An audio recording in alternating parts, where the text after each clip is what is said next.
Hello बच्चों, क्या हाल चाल? सब ठीक? मैं विजय यादव एक बार फिर आपका स्वागत करता हूं आपके प्यारे से चैनल फिजिक्स एक सोच में।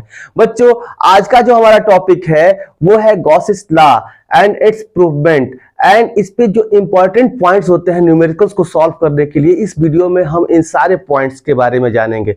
बच्चों, ये जो हमारा 35-40 मिनट का वीडियो है, अगर इस वीडियो को आप ठीक से देख लेते हैं तो गॉसेस लॉ पे कोई भी न्यूमेरिकल, कोई भी कॉन्सेप्ट आप छोड़ेंगे नहीं, हर एक चीज को सॉल्व कर सकते हैं। तो आप जरूर देखें, इस कंप्लीट वीडियो को देखें और आपको महसूस होगा कि नहीं, आज तक जितना आप गॉसेस लॉ के बारे में जानते थे, आपकी जानकारी उससे कुछ बेहतर होगी और बहुत ही बेहतर होगी।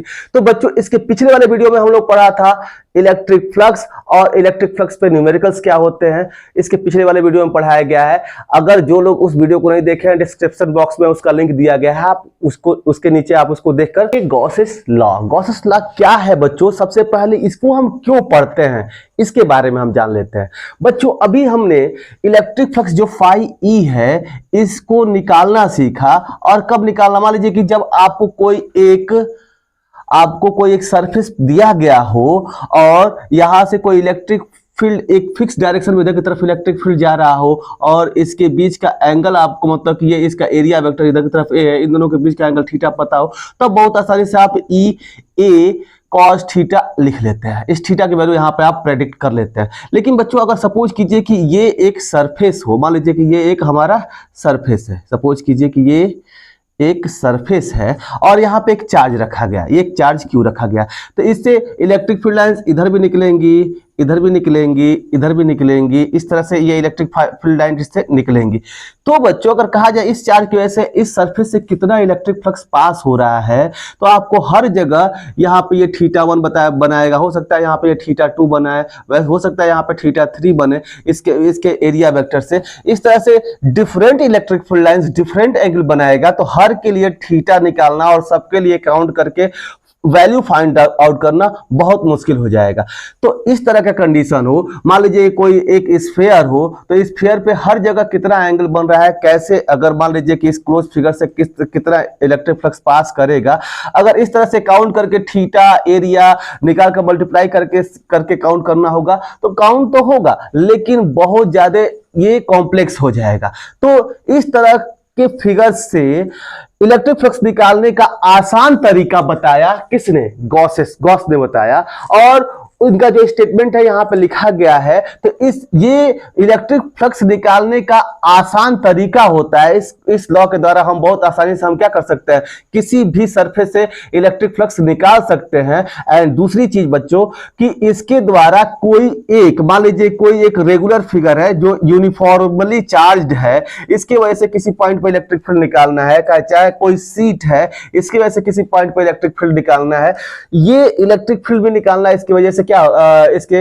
इस लॉ के द्वारा आसान हो जाता है। इस कारण इस लॉ को हम पढ़ते हैं। तो चलिए बच्चों, देखते हैं ये लॉ क्या है और कैसे इन चीजों को ये आसान कर देता है। इस वीडियो में हम इसको भी देखेंगे। तो चलिए हम देखते हैं गॉसेस लॉ क्या होता है। तो गॉसेस लॉ क्या होता है, पहले इसको समझ लेते हैं, तब इसका स्टेटमेंट देखते हैं बच्चों। ये जो गॉसेस लॉ कहता है बच्चों, ये कहता है कि अगर कोई चार्ज क्यू हो, मतलब कि कोई चार्ज क्यू हो और इसको किसी सरफेस से क्या कर दिया जाए, इनक्लोज्ड कर दिया जाए, मतलब किसी भी सरफेस के अंदर इसको क्या कर दिया जाए, बंद कर दिया जाए, तो इस चार्ज से टोटल जो इलेक्ट्रिक फ्लक्स इस पूरे सरफेस से पास होगा इस चार्ज के कारण, वो जो बराबर होता है total electric flux passes through this close surface is equals to होता है इसके अंदर जितना भी चार्ज है, ये सिंगल चार्ज है तो सिंगल चार्ज, बहुत सारे चार्ज है तो सबका सम क्यू नेट अपान में एप्सिलॉन नॉट के बराबर होता है। ये इनका स्टेटमेंट है कि किसी भी क्लोज फिगर से, कोई किसी भी क्लोज सरफेस से पास होने वाला टोटल जो इलेक्ट्रिक फ्लक्स होता है उसके अंदर जितना भी नेट चार्ज है उसके 1/एप्सिलॉन नॉट टाइम्स होता है। ये स्टेटमेंट होता है, इसको प्रूव भी किया जाएगा। तो इसका मतलब बच्चों, ये क्यू नेट का मतलब क्या है? अगर यहाँ पे Q1 चार्ज है, यहाँ पे Q2 चार्ज है, यहाँ पे Q3 चार्ज है, इस तरह से बहुत सारे चार्जेज है, यहाँ पे -Q4 चार्ज है, तो क्यू नेट का मतलब क्या? इन सब का सम, इन सब चार्जेज का सम, यहाँ पे Q1 plus Q2 plus Q3 minus में Q4, ये जो चार्जेज है इसको ऐसे हम क्या कर सकते हैं, लिख सकते हैं, ये Q नेट हो जाता है हमारा। तो ये इसके अंदर जितने भी चार्जेज हैं वो यहाँ पर हम क्या कर सकते हैं, लिख सकते हैं, और उसके अपान में एप्सिलॉन नॉट रख दीजिए, और इसी के बराबर इससे पास होने वाला इलेक्ट्रिक फ्लक्स आता है। तो ये तो इसका स्टेटमेंट था बच्चों। गॉसेस लॉ का स्टेटमेंट क्या है आप याद कीजिए, आपके सामने ये डेफिनेशन है कि the net flux passes through a closed surface area is equals to the 1 by epsilon naught times of the net charge enclosed by the surface area। कह रहा है कि किसी क्लोज सरफेस एरिया से पास होने वाला, इस क्लोज सरफेस एरिया से पास होने वाला जो टोटल फ्लक्स होता है वो बराबर होता है, इस क्लोज सरफेस एरिया से जो टोटल फ्लक्स होता है वो बराबर होता है किसके बच्चों, ये जो फाई ई होगा इस पूरे सरफेस के अंदर जितना भी चार्ज है क्यू नेट अपान में एप्सिलॉन नॉट के।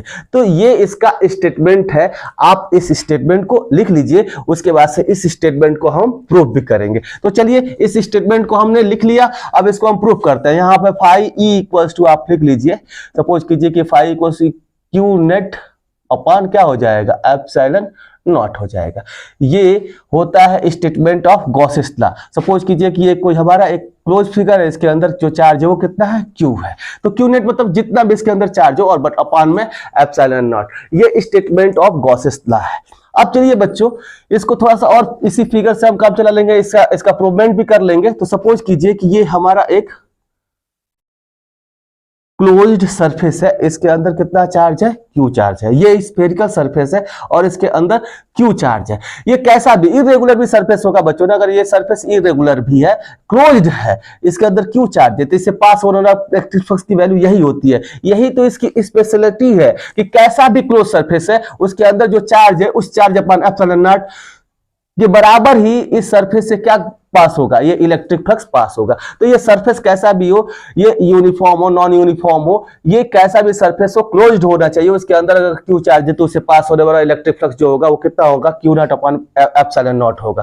तो अब चलिए इसको हम प्रूफ करते हैं बच्चों, इसका प्रूवमेंट, ये स्टेटमेंट है, इसको स्टेटमेंट के रूप में लिखिएगा और इसके बाद इसका प्रूवमेंट लिखा जाएगा। तो देखिए इसका प्रूवमेंट क्या होता है। अब इसका ये जो प्रूवमेंट है, चलिए बच्चों ये यहां पे सपोज कीजिए कि ये क्यू चार्ज है। चलिए बच्चों यहां पे इससे जो इलेक्ट्रिक फील्ड लाइंस निकल रही होंगी कुछ ऐसे निकल रही होंगी, आउटवर्ड इसके रेडियस के डायरेक्शन में आउटवर्ड नॉर्मल की तरफ इस तरह से क्या हो रही होंगी, निकल रही होंगी। बहुत सारी लाइन निकल रही होंगी। इसका बस हम एक इलेक्ट्रिक फील्ड लाइंस ले रहे हैं जिसका डायरेक्शन यहाँ पे इलेक्ट्रिक फील्ड का डायरेक्शन इधर की तरफ है।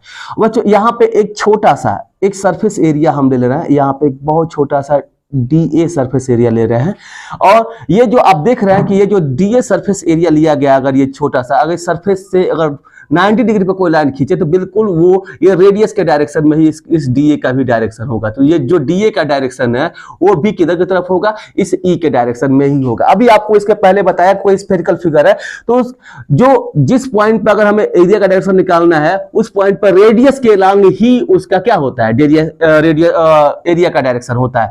तो एरिया के डायरेक्शन भी किसके डायरेक्शन में है, इलेक्ट्रिक फील्ड लाइन के डायरेक्शन में ही है। यानी कि दोनों के बीच का अगर यहाँ पे एंगल देखा जाए तो कितना बनेगा बच्चों, थीटा डिग्री बनेगा।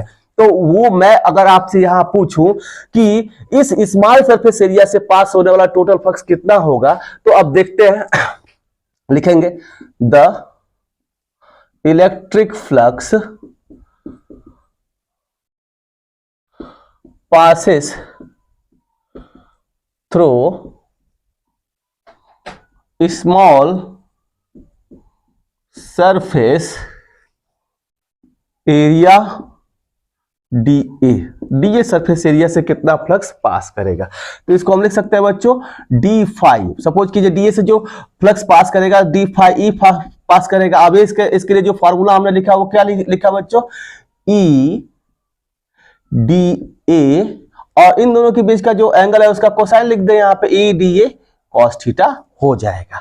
अब बच्चों ऐसे ही मान लो कि हम बहुत सारे इससे इलेक्ट्रिक फील्ड लाइंस, जैसे यहाँ पे ई निकलेगा, यहाँ पर भी एक सरफेस एरिया ले सकते हैं और ये भी डीए होगा और ये ई और यहाँ पर भी ये डीए होगा। अगर इसके लिए भी लिखा जाए तो D phi equals to E D A cos theta हो जाएगा। यहाँ पर हर जगह ऐसे छोटे छोटे एरिया में हम इसको क्या कर सकते हैं, हम डिवाइड कर सकते हैं और सब पे इस D phi equals to E D A cos theta हम क्या कर सकते हैं, निकाल सकते हैं। तो ये छोटे छोटे एरिया से जो फ्लक्स पास कर रहा है, इलेक्ट्रिक फ्लक्स पास कर रहा है, अगर इन सबको जोड़ेंगे तभी तो पता चलेगा कि इस सरफेस से कितना फ्लक्स पास हो रहा है। तो सबको ऐड करने का जो काम करता है बच्चों, वो क्या काम करता है, इंटीग्रेशन काम करता है।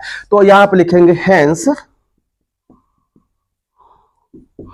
Total electric flux passes through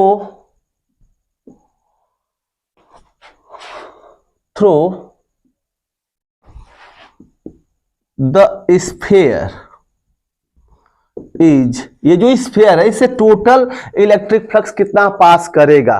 चलिए बच्चों ये स्फीयर है तो इसका रेडियस भी होगा। सपोज कीजिए कि ये रेडियस जो है वो कितना है, आर है। ये कितना है, रेडियस आर है। तो अगर हम इससे टोटल इलेक्ट्रिक फ्लक्स निकालना चाहें तो कितना हो जाएगा। अब इसका इंटीग्रेशन करेंगे तो इस पक्ष का अगर इस साइड का इंटीग्रेशन करें तो ये कितना हो जाएगा, ये डी हट जाएगा, केवल फाई ई हो जाएगा और इसका इंटीग्रेशन हम लिख दें तो यहाँ पे ये क्या हो जाएगा, ये ई डी ए और यहाँ पे जो थीटा है बच्चों, ये जो एंगल बन रहा है ई और डी के बीच में, वो कितना एंगल बन रहा है, चाहे तो यहीं पे जीरो रख लीजिए या आप चाहें तो यहाँ पे इसको क्या लिख लीजिए, कॉस थीटा के स्थान पे यहाँ पे कितना एंगल बन रहा है, 0 डिग्री। तो 0 डिग्री यहाँ पे रख दिया जाए। अब देखिए बच्चों फाई ई इक्वल टू कितना हो जाएगा, अगर यहां से लिखा जाए तो इंटीग्रेशन ऑफ, यहाँ पे इसको क्या लिख सकते हैं, फाई ई इक्वल्स टू, इसको हम लिख सकते हैं इंटीग्रेशन ऑफ ई। अब जरा सोचिए बच्चों कि ये क्यू चार्ज है और क्यू चार्ज से इस पॉइंट पर अगर इलेक्ट्रिक फील्ड ई का वैल्यू लिखा जाए तो आपको पता है कि इलेक्ट्रिक फील्ड केवल दो चीजों पर डिपेंड करता है, चार्ज और यहां से उस पॉइंट के डिस्टेंस पे बताया गया है। तो ये क्या होता है, k means 1/4 pi epsilon naught into q upon में आर स्क्वायर होता है इलेक्ट्रिक फील्ड। तो इस इलेक्ट्रिक फील्ड की वैल्यू यहां पे हम क्या कर देंगे, लिख देंगे। तो इसकी वैल्यू कितनी हो जाएगी बच्चों, 1/4 पाई एप्सिलॉन नॉट इंटू में क्यू अपान आर स्क्वायर और उसके बाद से इंटू डी ए, और ये जो कॉस थीटा की कॉस जीरो की वैल्यू होगी बच्चों वो कितनी होगी, 1 हो जाएगी। और फाई इक्वल टू यहाँ पे कितना लिख सकते हैं हम, फाई ई की जो वैल्यू होगी इसको हम लिखेंगे बच्चों। तो देखिए यहाँ पे डी ए है, एक रूप में जो होगा उसी का यहाँ पे इंटीग्रेशन होगा, बाकी सब कांस्टेंट के रूप में बाहर चला आएगा। तो यहाँ से हर जगह जो हर पॉइंट पर जो हम डी एरिया ले रहे हैं उसका जो रेडियस है वो क्या होगा, हर जगह आर सेम होगा। तो आर सेम है, चार्ज भी फिक्स है, ये सब फिक्स है, तो ये सब क्या हो जाएंगे, इसके लिए इस टर्म के लिए कांस्टेंट हो जाएगा 1/4 pi epsilon naught Q upon R square और यहाँ इंटीग्रेशन ऑफ डीए लिखते रहे और 1 तो 1 से मल्टीप्लाई होगा तो डीए ही रहेगा। तो बच्चों अगर यहाँ पे अगर हम लिखें कि इससे कंप्लीट जो फ्लक्स पास कर रहा है फाई ई इक्वल्स टू कितना हो जाएगा, तो 1/4 पाई एप्सिलॉन नॉट तो रहेगा ही, 1/4 pi epsilon naught Q upon R square. अब बच्चों ये तो लिख लिए, अब ये टोटल एरिया को जोड़ना है, इस पे जो छोटा छोटा एरिया लिया जाएगा टोटल सरफेस एरिया को जोड़ना है। तो किसी स्फीयर का टोटल सरफेस एरिया कितना हो जाता है बच्चों, अगर इस टोटल सरफेस एरिया को जोड़ा जाए तो इस स्फीयर का टोटल सरफेस एरिया क्या होता है, 4 पाई आर स्क्वायर होता है। आप जानते हैं स्फीयर का जो टोटल सरफेस एरिया होता है 4 पाई आर स्क्वायर, तो डीए इक्वल टू क्या लिख सकते हैं यहाँ पे 4 पाई आर स्क्वायर। तो इस इंटीग्रेशन ऑफ डीए का सम क्या लिख सकते हैं 4 पाई आर स्क्वायर। देखिए बच्चों ये 4 पाई से 4 पाई क्या हो जाएगा, कैंसिल हो जाएगा, आर स्क्वायर से आर स्क्वायर कैंसिल हो जाएगा। तो टोटल जो फ्लक्स इससे पास कर रहा है इस क्लोज सरफेस से, टोटल जो फ्लक्स ये फाई ई पास कर रहा है वो कितना हो जाएगा, फाई इक्वल टू जो लिखेंगे Q upon epsilon not pass कर रहा है इस क्लोज सरफेस से। तो बच्चों इस प्रकार से अपने स्टेटमेंट को गॉस ने ऐसे क्या कर दिया, प्रूफ कर दिया। तो ये तो आप इसका प्रूवमेंट लिख लीजिए। जो हमने देखा कि ये रहा गॉसेस लॉ का प्रूवमेंट। तो प्रूवमेंट तो हमने कर लिया, अब some important points on Gauss's law. तो important points on Gauss's law क्या होता है इसको देख लिया जाए बच्चों। ये जो गॉसेस लॉ दिया गया, अब इस पे कुछ इंपॉर्टेंट पॉइंट हम देखते हैं बच्चों। इसमें सबसे पहला जो इंपॉर्टेंट पॉइंट है वो ये है कि अगर मान लीजिए कोई एक क्लोज सरफेस है, ये जो एक कोई क्लोज सरफेस है, अगर इसके बाहर कोई क्यू चार्ज है, ये जो क्लोज सरफेस है इसके अगर चार्ज जो है वो इसके क्या हो, बाहर हो, तब इससे कितना फ्लक्स पास करेगा। तो पहला इंपॉर्टेंट पॉइंट है कि अगर ये जो मैंने फिगर बनाया तो इसको समझ लीजिए कि अगर ये चार्ज इसके बाहर है, उसके अंदर नहीं है, तो इससे पास होने वाला जो पहला जो केस है, इस केस में इफ क्या लिखेंगे, if charge is out side of closed surface then phi e equals to 0।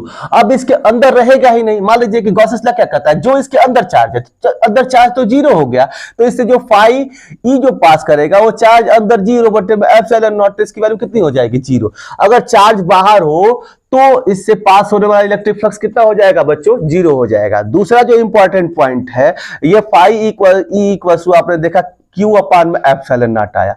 ये देखिए केवल और केवल जो ये फाई ई है, ये इस केस में इसके अंदर जो चार्ज रखा गया उस पर डिपेंड कर रहा है। ये नहीं डिपेंड कर रहा है कि इसका रेडियस कितना है, बड़ा स्फीयर है कि छोटा स्फीयर है। तो कोई बच्चों कहा जाए कि किसी क्लोज फिगर से पास होने वाला कोई इलेक्ट्रिक फ्लक्स, मान लीजिए फाई इक्वल टू दिया है कि किसी क्लोज फिगर से जो इलेक्ट्रिक फ्लक्स पास कर रहा है वो 2 न्यूटन मीटर स्क्वायर पर कूलम है। अब कहा जाए इसका रेडियस 10 गुना बढ़ा दिया जाए, 20 गुना बढ़ा दिया जाए, 50 गुना बढ़ा दिया जाए, तो बताइए इससे जो पास होने वाला जो इलेक्ट्रिक फ्लक्स है उस पर कोई इफेक्ट पड़ेगा क्या? तो नो इफेक्ट पड़ेगा बच्चों, क्योंकि ये जो आपका इलेक्ट्रिक फ्लक्स है केवल और केवल किस पे डिपेंड कर रहा है, चार्ज बढ़ाएंगे तो इलेक्ट्रिक फ्लक्स इस क्लोज फिगर से क्या होगा, बढ़ेगा। अगर चार्ज की वैल्यू घटाएंगे तो इससे पास होने वाला जो इलेक्ट्रिक फ्लक्स की वैल्यू होगी वो क्या होगी, घटेगी। तो आप देख सकते हैं कि एरिया बढ़ाने से, रेडियस बढ़ाने से इस क्लोज फिगर से पास होने वाला जो इलेक्ट्रिक फ्लक्स है वो उसमें कोई बदलाव नहीं होता है। बच्चों आप इस केस में ये पहला तो समझ ही गए, 0 होगा अगर आउटसाइड तक चार्ज होगा। तो आप कंफ्यूज हो जाते हैं कि एक फॉर्मूला पढ़े हुए हैं phi equals to E D A cos theta या ई ए कॉस थीटा, यहां से आप कंफ्यूजन में हो जाते हैं कि इस फाई का फॉर्मूला जो लगाते हैं तो एरिया अगर बढ़ रहा है, मान लीजिए कि ये क्यू चार्ज है और इस केस में अगर इसका रेडियस बढ़ाएंगे तो श्योर है कि एरिया बढ़ेगा। एरिया बढ़ेगा तो आप सोचेंगे कि भाई एरिया बढ़ रहा है तो फ्लक्स बढ़ना चाहिए इस फार्मूले के अनुसार, लेकिन जब क्लोज फिगर के लिए जो फार्मूला बनता है वो ये हो जाता है बच्चों। ये जो फार्मूला है ये किसी भी ओपन फिगर के लिए है और जहां पे आपको एंगल पता हो, तो इस फिगर के लिए आप कह सकते हैं कि मान लीजिए कोई एक सिंपल सा कोई फिगर दिया गया है ऐसा और यहां से इलेक्ट्रिक फील्ड लाइन पास कर रही है, तो अगर यहां पे एरिया बढ़ाया जाए, इस इलेक्ट्रिक फील्ड जो इससे पास हो रहा है, तो यहां पे इलेक्ट्रिक फ्लक्स की वैल्यू बढ़ेगी। लेकिन इस क्लोज फिगर में ऐसा कुछ नहीं है। इस फार्मूले के अनुसार अगर ओपन फिगर है तो उसके लिए आप इलेक्ट्रिक फ्लक्स बढ़ेगा, लेकिन अगर कहीं क्लोज फिगर की बात की जाए तो इसका रेडियस या एरिया कितना भी बढ़ा लिया जाए उसका इलेक्ट्रिक फ्लक्स पे कोई प्रभाव नहीं पड़ता है। तो रेडियस, बहुत बार ऐसा क्वेश्चन पूछा गया है कि रेडियस को 4 गुना कर दिया जाए, 8 गुना कर दिया जाए किसी स्फीयर के, तो उसके अंदर जो चार्ज रखा गया उसके कारण जो इलेक्ट्रिक फ्लक्स की वैल्यू होगी कितनी हो जाएगी, 4 गुना हो जाएगी, 8 गुना हो जाएगी, 10 गुना हो जाएगी, कि कोई प्रभाव नहीं पड़ेगा। तो नो इफेक्ट, उस पर कोई इफेक्ट नहीं पड़ेगा अगर क्लोज फिगर की एरिया बढ़ाई जाए तो। बच्चों आप समझ चुके होंगे ऐसा क्यों होता है। मान लीजिए कि बच्चों ये क्यू चार्ज है, तो यहां पे जब इलेक्ट्रिक फ्लक्स निकालेंगे तो भले ही ये रेडियस छोटा है, ये एरिया क्या है, कम है, लेकिन ये पास में होने के कारण यहाँ पे इलेक्ट्रिक फ्लक्स क्या होगा, इलेक्ट्रिक फील्ड की वैल्यू ज्यादा होगी। एरिया कम है, इलेक्ट्रिक फील्ड ज्यादा है और एरिया कम है।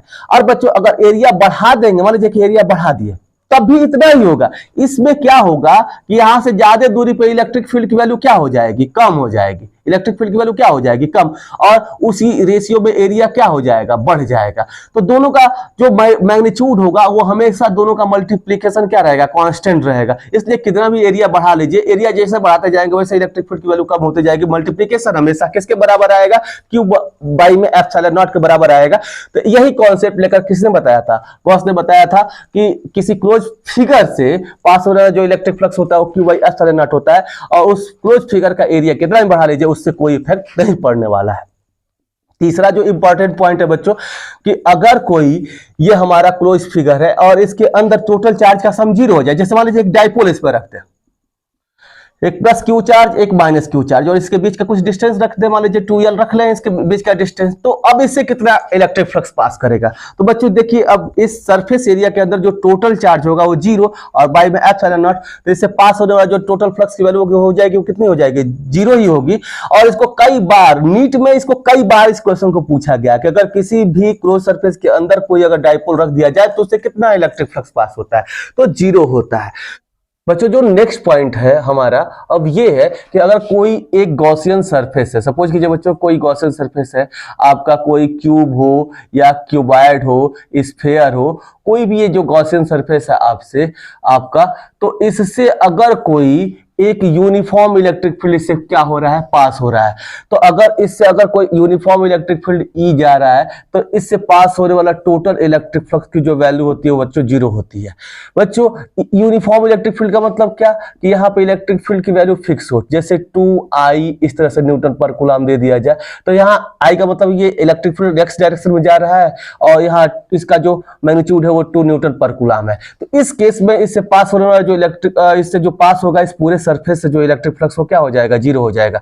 बट बच्चों अगर ये यूनिफॉर्म ना हो, मान लीजिए ये इलेक्ट्रिक फील्ड इतना ना होकर कुछ ऐसा हो, नॉन यूनिफॉर्म हो, इसकी वैल्यू कुछ ऐसे दी गई हो 2xi कैप न्यूटन पर कूलम दिया गया हो, तो इस केस में x हो x स्क्वायर हो, मतलब किसी भी एक वेरिएबल के फॉर्म में ये इलेक्ट्रिक फील्ड हो, तो आप बच्चों समझ सकते हैं यहाँ पे कि अगर x डायरेक्शन में 1 मीटर पे चलते हैं 1 मीटर, तो यहाँ पे इस इलेक्ट्रिक फील्ड की वैल्यू 2 × 1 हो जाएगी। अगले मतलब कि 2 मीटर होगा तो यहाँ पे इसकी जो इलेक्ट्रिक फील्ड की वैल्यू हो जाएगी, यहाँ पे तो 2 × 1 1 मीटर पे, 2 मीटर पे हो जाएगा 2 × 2, वैसे ही 3 मीटर पे हो जाएगा, यहाँ पे 2 है और x की वैल्यू कितनी हो जाएगी? 3, वैसे ही 4 मीटर पे 2 × 4 हो जाएगा। यानी कि इलेक्ट्रिक फील्ड की वैल्यू इस x के कारण, अगर ये सिंगल x है, x स्क्वायर x के पावर कुछ भी हो, तो ये जो इलेक्ट्रिक फील्ड हमारा हो जाएगा वो वेरिएबल हो जाएगा। और इस केस में इससे जो पास होने वाला इलेक्ट्रिक फ्लक्स की वैल्यू होगी वो 0 नहीं होगी, कुछ ना कुछ हमें मिलेगा।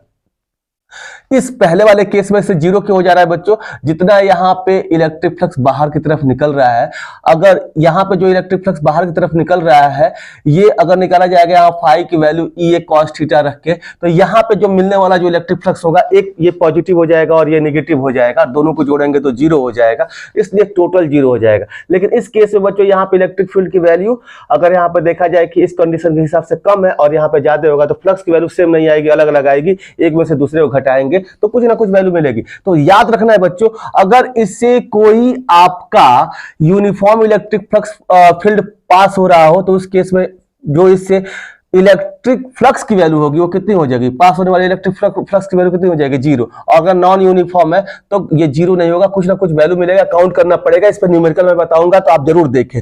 अब बच्चों जो नेक्स्ट प्रॉपर्टी है हमारी, जो 5th प्रॉपर्टी है वो ये है, आपको इस तरह से क्वेश्चन दिया जाएगा बच्चों, सपोज कीजिए कि जिस कारण हम गॉसेस लॉ पढ़ते हैं उस तरह का क्वेश्चन दिया जाएगा। सपोज कीजिए कि इस तरह से कोई एक स्क्वायर है, ये जो बता रहा हूं क्वेश्चन बच्चों ये एनसीईआरटी का क्वेश्चन है, यहां ध्यान से देखिएगा जाके, एनसीईआरटी में 15, 16 या 17 नंबर का कोई क्वेश्चन है उसको यहां पे देखिएगा, ऐसे क्वेश्चन पूछा गया वहां पे।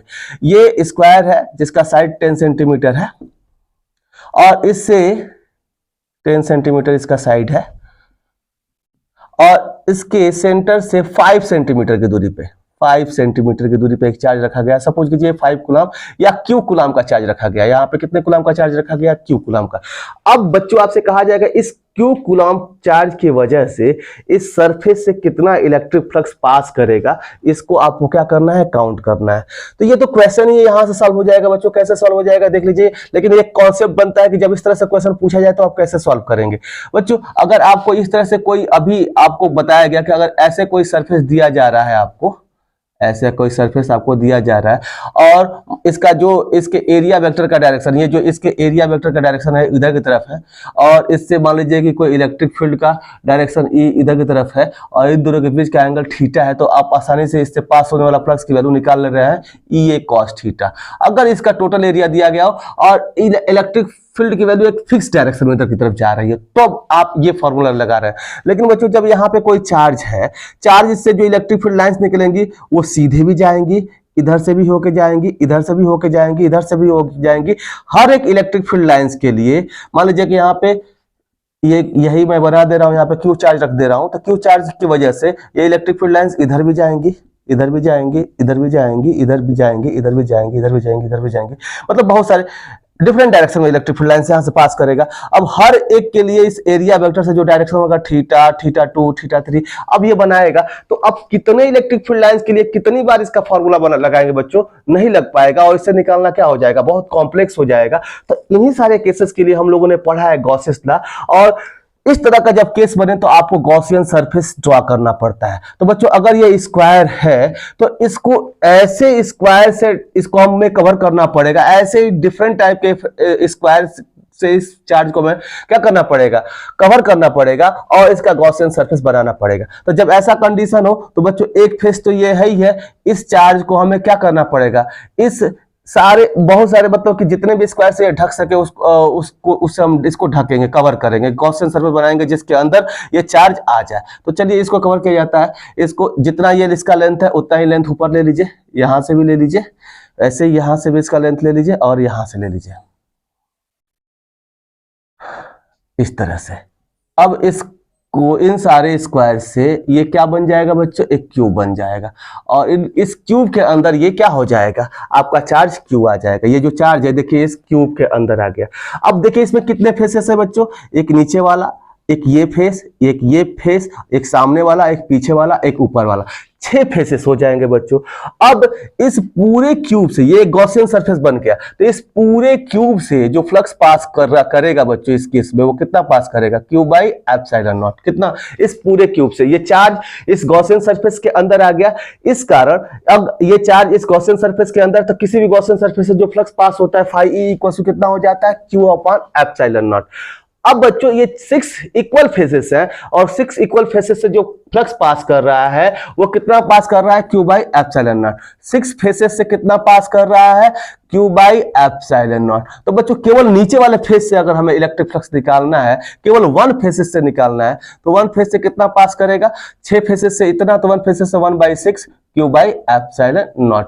तो जो रिक्वायर्ड इलेक्ट्रिक फ्लक्स होगा एक इस फेस से पास होने वाला, फाई डैश आप मान लीजिए, फाई डैश इक्वल टू कितना हो जाएगा, 1/6 क्यू बाई एप्सिलॉन नॉट। इस केस में आप ऐसे लिख सकते हैं।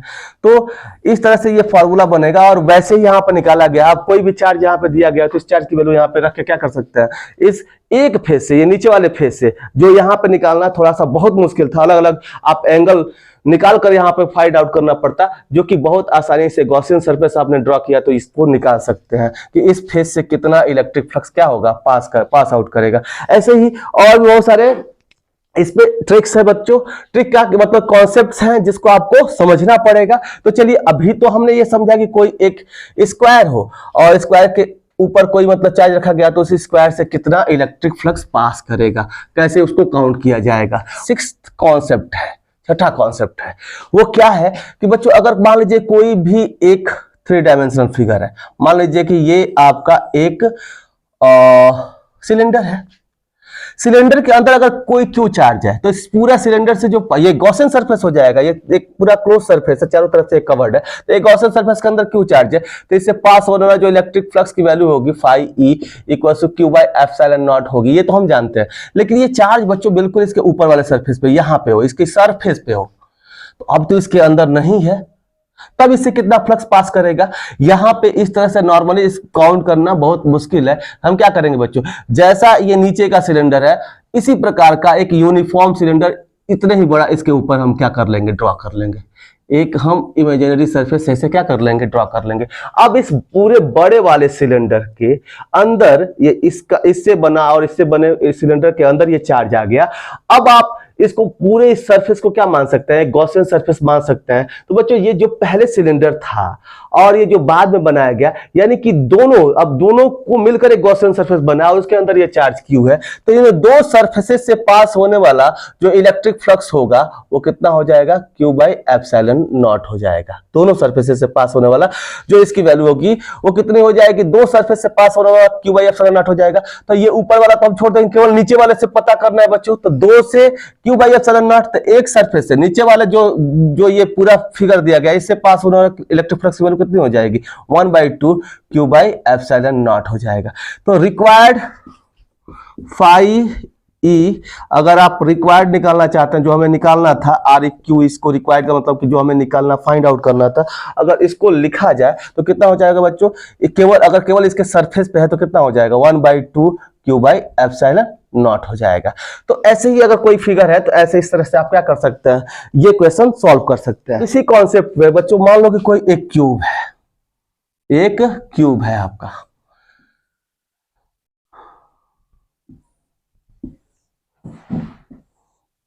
एक क्यूब है और इस क्यूब के इस सरफेस पे, ऊपर वाले सरफेस पे क्यू चार्ज है। तो बताइए इस पूरे क्यूब से कितना इलेक्ट्रिक फ्लक्स पास करेगा, अगर आपसे पूछा जाए। इसके अंदर रहता तो अब तो आप जानते बहुत आसानी से लिख देते, फाई इक्वल टू क्या हो जाता, क्यू बाई एप्सिलॉन नॉट।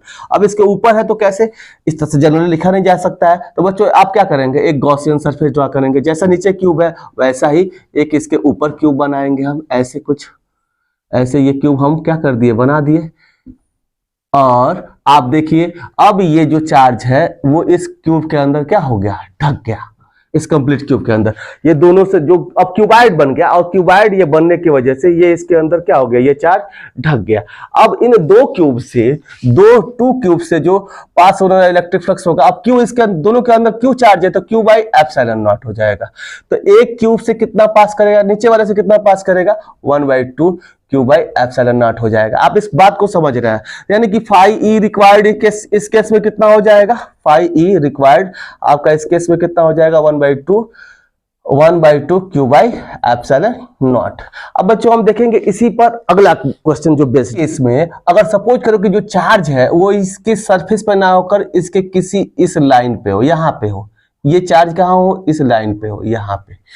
तो इस केस में इस पूरे क्यूब से कितना इलेक्ट्रिक फ्लक्स पास करेगा, इसको कैसे निकाला जाए बच्चों अगर इस केस में अगर आप ऊपर भी कोई एक क्यूब बनाते हैं, ऊपर भी मान लीजिए कि आप कोई एक क्यूब बनाते हैं ऐसे ऊपर करके इस तरह से, इस केस में तो आप देखेंगे ये जो चार्ज है ये इधर से तो ढक गया, लेकिन इधर से आपको अभी इसके सरफेस, मान लो इसको ऐसे उल्टा कर दिया जाए तो इसके सरफेस पे रहेगा। एक और क्यूब यहाँ पे बना लेते हैं बच्चों, अगर इसको ढकने के उद्देश्य से अगर एक और यहाँ पे क्यूब हम क्या कर ले, बना ले, तो इस केस में आप देख सकते हैं कि ये इस केस में भी कंप्लीट नहीं ढकेगा, ये 3 से कंप्लीट नहीं ढकेगा। अभी इधर से ये इससे इलेक्ट्रिक फील्ड लाइंस बाहर आएंगी। अब इसको ढकने के लिए एक यहां से भी इसको आपको क्या करना पड़ेगा, एक क्यूब बनाना पड़ेगा इस तरह से कुछ इधर से। अब देखिए इसको कंप्लीट ढकने के लिए ऐसे ही कितने क्यूब्स की आपको आवश्यकता पड़ी, तो ऐसे 4 क्यूब्स की आवश्यकता पड़ी। तो इस केस में अब मान लीजिए कि इन ऐसे 4 क्यूब से जो पास होने वाला इलेक्ट्रिक फ्लक्स, अब क्यू ये है वो कितना हो जाएगा, क्यू बाई एप्सिलॉन नॉट। तो एक क्यूब से पास होने वाला कितना हो जाएगा, 1/4 क्यू बाई एप्सिलॉन नॉट। तो आप इस केस में इस एक से, मान लीजिए कि जो पूछा गया था किसके लाइन पे है, तो इस एक क्यूब से कितना पास करेगा, केवल इस वाले क्यूब से अगर आप देखें तो केवल इस वाले क्यूब से, नीचे वाले क्यूब से जो इलेक्ट्रिक फ्लक्स पास करेगा उसकी वैल्यू कितनी हो जाएगी, फाई ई जो आपका रिक्वायर्ड हो जाएगा वो कितना हो जाएगा, 1/4 क्यू बाई एप्सिलॉन नॉट। तो आप इसको क्या कर सकते हैं, लिख सकते हैं कि एक क्यूब से जब ये चार्ज किस पे हो, इस लाइन पर हो, तो एक क्यूब से जो इलेक्ट्रिक फ्लक्स पास करेगा 1/4 Q by epsilon not pass करेगा। बच्चों अब इस केस में अगर मान लीजिए कि अभी तो लाइन में था तो आप देखा कि 1/4 क्यू बाई एप्सिलॉन नॉट आ गया आपका। अब इस कॉर्नर पे हो, अब इस कॉर्नर पे है, मान लीजिए कि अब इस केस में ये जो आपका चार्ज हो इस वाले कॉर्नर पे हो, चाहे किसी भी कॉर्नर पर है तो सेम आएगा। सपोज कीजिए कि इस कॉर्नर पे आपका चार्ज है, तब कितना इलेक्ट्रिक फ्लक्स इस पूरे इस एक क्यूब से पास करेगा, इसको हमें क्या करना है, फाइंड आउट करना है। तो बच्चों इसको ढकने के लिए इसके ऊपर एक आप क्यूब बनाएंगे, ऐसे ऊपर एक क्यूब,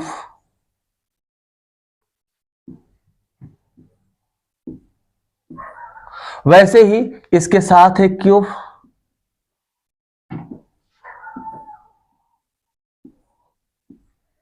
और वैसे ही इसमें एक क्यूब बना देंगे आप ऐसे।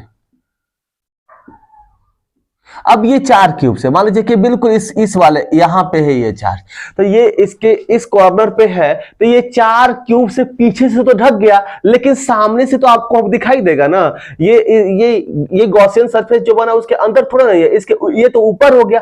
अब इसको ढकने के लिए जितना 4 क्यूब आपने पीछे बनाया है, उतना ही ऐसे ऐसे एक क्यूब यहाँ पे, एक क्यूब यहाँ पे, एक क्यूब यहाँ पे, एक क्यूब यहाँ पे, 4 क्यूब और इधर से बनाना पड़ेगा, तब ये किसी गॉसियन सरफेस से क्या होगा, ढकेगा। तो इस केस में इसको कंप्लीट ढकने के लिए ऐसे जिससे हमें निकालना है इलेक्ट्रिक फ्लक्स, वैसे कितने क्यूब की आवश्यकता पड़ेगी बच्चों? 8 क्यूब की आवश्यकता पड़ेगी। तो 8 से जो पास होगा, 8 क्यूब्स के अंदर एक चार्ज है, और उस चार्ज की वजह से जो पास हो रहा है इलेक्ट्रिक फ्लक्स है वो कितना है? Q बाई एप्सिलॉन नॉट है। तो एक ये बस इससे जो पास होगा वो कितना हो जाएगा? 1/8 Q बाई एप्सिलॉन नॉट होगा। इस केस में इस एक फ्लक्स से जो आपका क्यूब है उससे पास हो रहा जो फ्लक्स हो जाएगा वो कितना हो जाएगा? फाई ई जो रिक्वायर्ड आपका हो जाएगा वो कितना हो जाएगा? 1/8 Q बाई एप्सिलॉन नॉट होगा।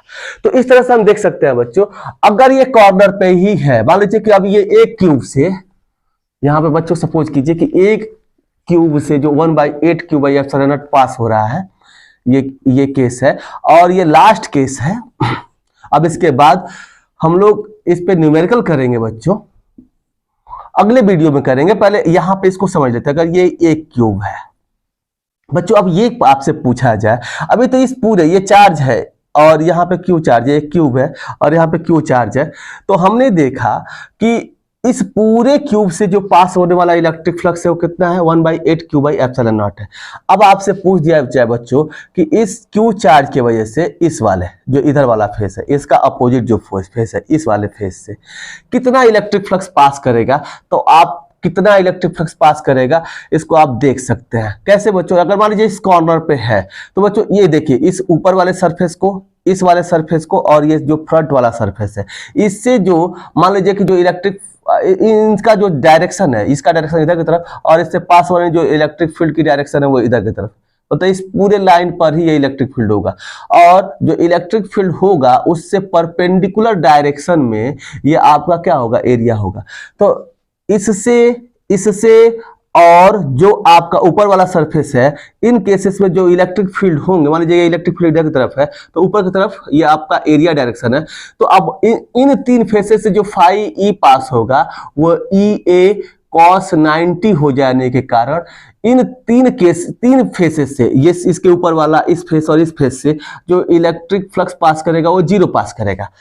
और चूंकि इस पूरे क्यूब से अब कितने क्यूब बचे? 3 से तो 0 हो गया, ये वाला और ऊपर वाला, बाकी 3 से कितना पास कर रहा है बच्चों? 3 फेसेस से जो इलेक्ट्रिक फ्लक्स पास कर रहा है, ये वाला, पीछे वाला और नीचे वाला, इस वाला और पीछे वाले से, 3 फेसेस से कितना इलेक्ट्रिक फ्लक्स पास कर रहा है? वो 1/8 Q बाई एप्सिलॉन पास कर रहा है। तो 1 फेस से कितना हो जाएगा बस से 1, ये 3 फेसेस से, 3 फेसेस से 1/8 पास कर रहा है, तो 1 फेस से कितना पास करेगा? अब 3 से डिवाइड हो जाएगा, तो 1/24 Q बाई एप्सिलॉन नॉट। तो अगर कोई पूछे ये पूरे क्यूब से कितना पास करेगा, तो 1/8 Q बाई एप्सिलॉन नॉट। अगर ये पूछे कि इस क्यूब के किसी एक फेस से, इससे या नीचे वाले से या उधर वाले से कितना इलेक्ट्रिक फ्लक्स पास करेगा, तो वो कितना हो जाएगा बच्चों? उस एक फेस से पास हो रहा जो इलेक्ट्रिक फ्लक्स की वैल्यू होगी वो 1/24 Q बाई एप्सिलॉन नॉट हो जाएगा। तो ये था डिफरेंट फिगर्स के आधार पर पूछे जाने वाले क्वेश्चन, और उसको किस कॉन्सेप्ट से हम सॉल्व करेंगे, इस कॉन्सेप्ट को बताने वाला बच्चों ये इसको बताया गया कि आप कैसे इसको सॉल्व कर सकते हैं। अब बच्चों इन कॉन्सेप्ट पे जब प्रश्न पूछे जाते हैं, जब क्वेश्चन पूछे जाते हैं, तो ये बहुत ही ज्यादा हेल्पफुल होते हैं हमें उन सारे क्वेश्चन को सॉल्व करने के लिए। तो हमने आपको ये देखा कि जाए तो 8 या 10 आपको बताया। इस 6 वाले में एक मान लीजिए सिलेंडर लिया गया, क्यूब लिया गया, क्यूब के सारे केसेस को लिया गया, तो आपने सब केसेस को बहुत ठीक से पढ़ा है। अगर जिसको ये कॉन्सेप्ट आते हैं वो गॉसेस लॉ से संबंधित कोई भी न्यूमेरिकल कर सकता है बच्चों, ये गारंटीड है। तो आप इस वीडियो को समझ गए हो तो बहुत अच्छी बात है। अब नेक्स्ट वीडियो में मिलेंगे हम न्यूमेरिकल्स के साथ। अगर बच्चों आपको ये वीडियो अच्छा लगा हो तो वीडियो को लाइक करें और चैनल को सब्सक्राइब करें। आज के लिए बस इतना ही। Bye bye, Tata.